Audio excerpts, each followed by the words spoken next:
Alrighty, continuing with the right-sided thoracic concavity, we're continuing with the stretches. We're going to work below the pelvis now into the hamstrings. We're going to use the elephant walk to stretch out both hamstrings. I will rarely tell anybody to stretch only one versus both. It's always going to be both because there's such a deep impact on the tension in your back.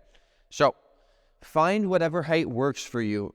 Like we covered in the introduction, a lot of people would have trouble at this height, and so we wouldn't go below that. So what I suggest is you test different heights.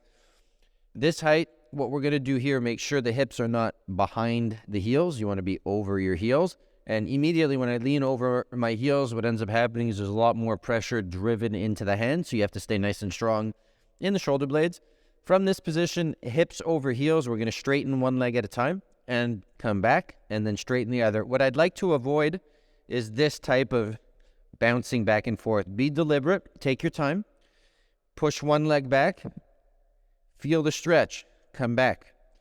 Push the other leg back. Feel that stretch and come back. Now, if this height is too easy, we lower the blocks or the stack of books, whatever it is that you're using. Same thing. We reset and make sure the hips aren't behind the heels but over the heels. And we straighten one leg, hold, and come back. Straighten the other one, hold.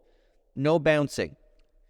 The next progression is going to be hands on the block below. Same principle. Deep breath. Exhale. Straighten one leg.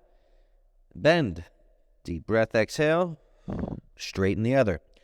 We end up going for 10 to 15 per leg. This gets easier over time, but it takes some time to work through. So take your time, breathe, and play with the different heights till you find one that you're comfortable with.